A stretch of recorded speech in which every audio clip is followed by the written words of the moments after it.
स्वागत है आप सभी का आपके अपने YouTube चैनल बायोलॉजी बेसिक्स में। आज हम बात करेंगे NCERT के जीव विज्ञान के अध्याय पहला जीव जगत। जीव जगत जो है कहते हैं जीवों का संसार। तो जीव क्या होते हैं, जीव कहाँ रहते हैं, ये सब हम इस अध्याय के अंतर्गत पढ़ेंगे। जीवों का आवास कहाँ रहता है। यदि हम देखें तो जीव जो है सभी पृथ्वी के लगभग सभी हिस्सों में पाए जाते हैं, चाहे वो समुद्र की गहराई हो या ऊंचे से ऊंचे पहाड़ों की ऊंचाई हो या फिर झरने हों या नदियां हों या कहीं पानी के गर्म स्रोत हों या फिर ज़मीन के नीचे, लगभग पृथ्वी की सभी जगह जीव पाए जाते हैं। जीव कई प्रकार के जीव आपने अपने आसपास देखे होंगे, जैसे कि घोड़ा जो कि ज़मीन पर बहुत तेज़ दौड़ लेता है, या कई पक्षी जो आसमान में पंखों की सहायता से उड़ सकते हैं, या फिर पौधे जो आपके घर में गमलों में या फिर आपके घर के आसपास ज़मीन में लगे होते हैं। तो ये सभी जो है जीव हैं और ये सभी पृथ्वी के लगभग हर हिस्से में पाए जाते हैं। जीव अपने से विपरीत परिस्थितियों में भी रह सकते हैं और ये अकेले भी रह सकते हैं या फिर कोई समूह बनाकर या समुदाय में भी आसानी से रह सकते हैं। जीव जो है वो कोशिका से मिलकर बने होते हैं। कुछ जीव एक कोशिका से मिलकर एक ही कोशिका के बने होते हैं, जबकि कुछ जीव एक से अधिक कोशिकाओं से मिलकर बने होते हैं, जिन्हें हम बहुकोशिकीय जीव कहते हैं। जीवों में कोशिका के भीतर आणविक गतिविधि चलती रहती है, जिससे हमें जीवों के जीवित होने का एहसास होता है। अब हम देखते हैं कि जीव क्या हैं। तो जीव जो हैं वह कुछ विशेष अभिलक्षणों को दर्शाते हैं, जैसे कि वृद्धि, जनन, पर्यावरण के प्रति संवेदनशीलता या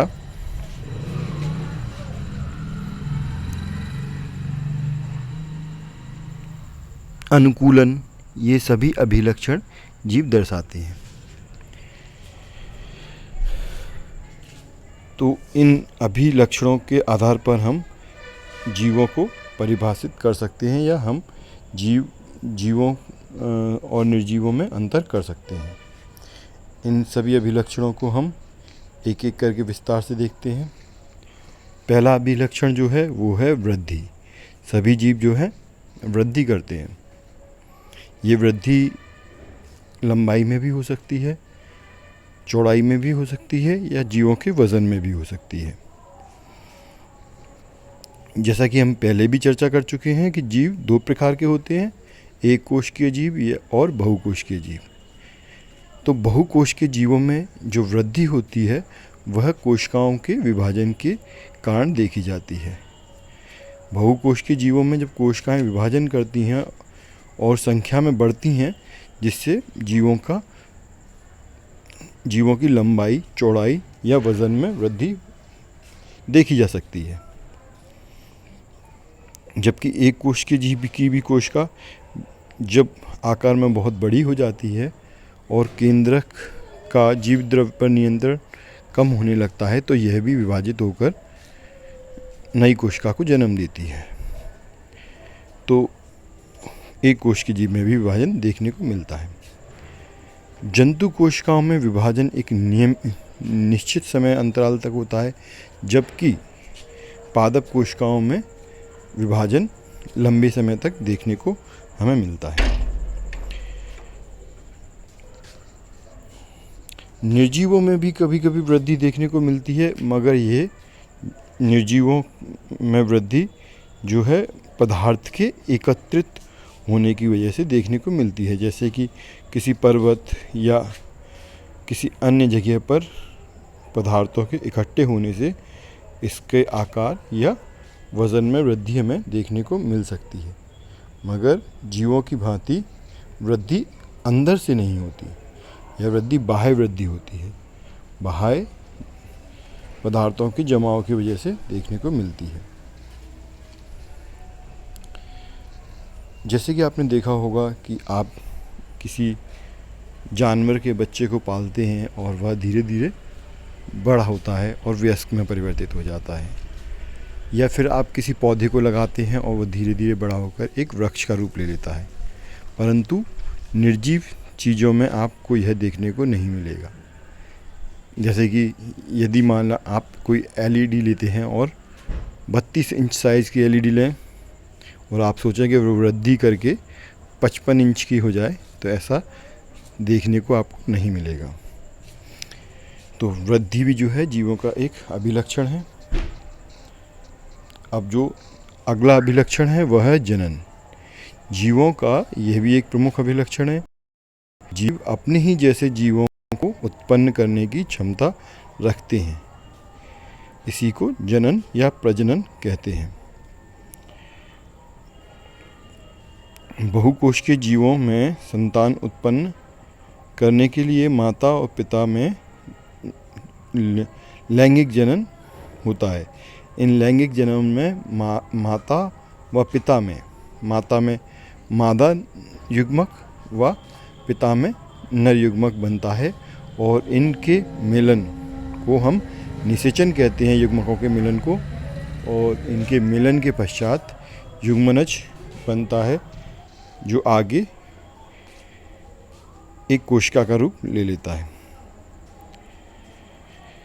जबकि एक कोश के जीवों में जनन जो है सरल विधि द्वारा या अलैंगिक जनन के द्वारा होता है, जैसे कि मुकुलन के द्वारा या गुणन के द्वारा, विखंडन के द्वारा, इन विधियों के द्वारा ये जनन करते हैं।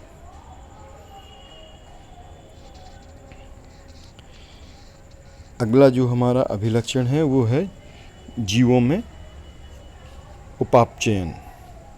सभी जीव जो है रसायनों से मिलकर बने हुए हैं।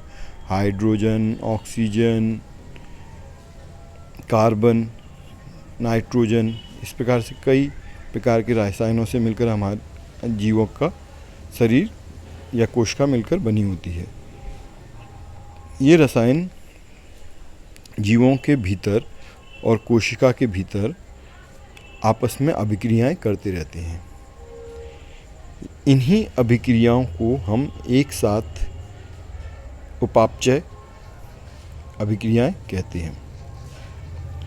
जीवों के भीतर होने वाले रासायनिक अभिक्रियाएं या रासायनिक क्रियाओं को हम उपापचय कहते हैं।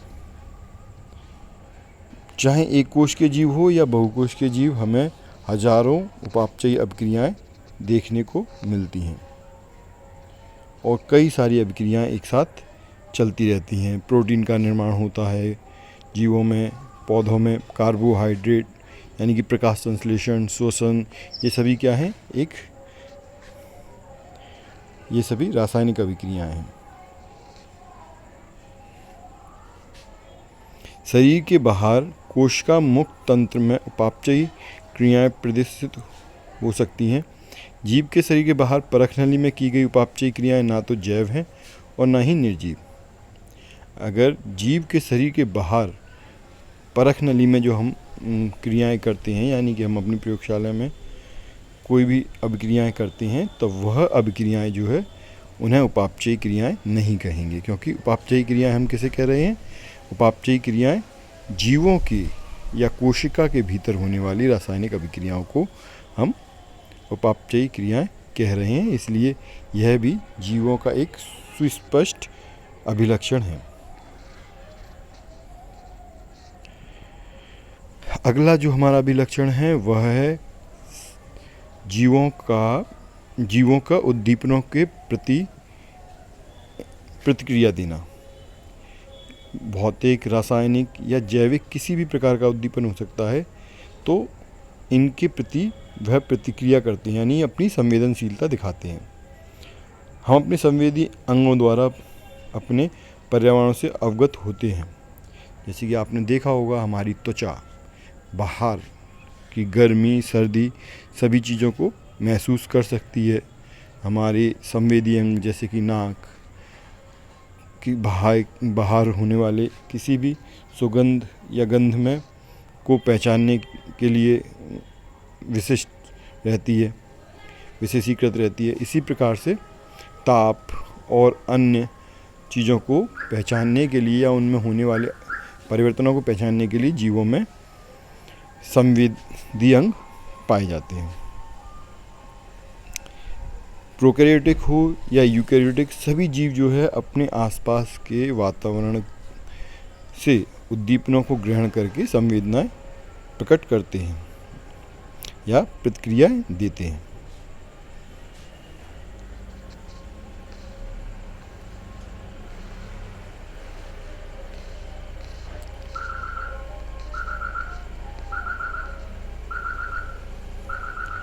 तो ये सभी जो है जीवों के अभिलक्षण थे। इसके अलावा जीव जो है श्वसन करते हैं। जीवों में श्वसन देखने को मिलता है, यानी कि जीव ऑक्सीजन की उपस्थिति में अपने भोजन का ऑक्सीकरण करते हैं और कार्बन डाइऑक्साइड गैस निकालते हैं। इसी प्रकार से जीव जो है, जैसा कि हमने बताया, जीव हमेशा पहले से उपस्थित जीवों से या कोशिकाओं से पैदा होते हैं। तो जो पैदा होता है तो उसकी मृत्यु भी होती है। तो जीवों का एक लक्षणों में से, अभिलक्षणों में से एक लक्षण है उसकी मृत्यु। और इसी प्रकार जीवों में कुछ अन्य लक्षण भी हमें देखने को मिलते हैं, जैसे कि गति। जीवों में हमें गति देखने को मिलती है। यदि कोई जीव गति कर रहा है तो हम उसे बता सकते हैं कि ये जीवित है। जैसे कि यदि कोई चल रहा है या कोई बात कर रहा है तो आप स्पष्ट रूप से बता सकते हैं कि वह जीवित है। तो ये भी कुछ अभिलक्षण थे जो जीवों की पहचान करने में या जीवों को परिभाषित करने में काफ़ी सहायक होते हैं। तो आज के लिए इतना ही। अगले टॉपिक के साथ हम फिर मिलेंगे। तब तक के लिए अलविदा।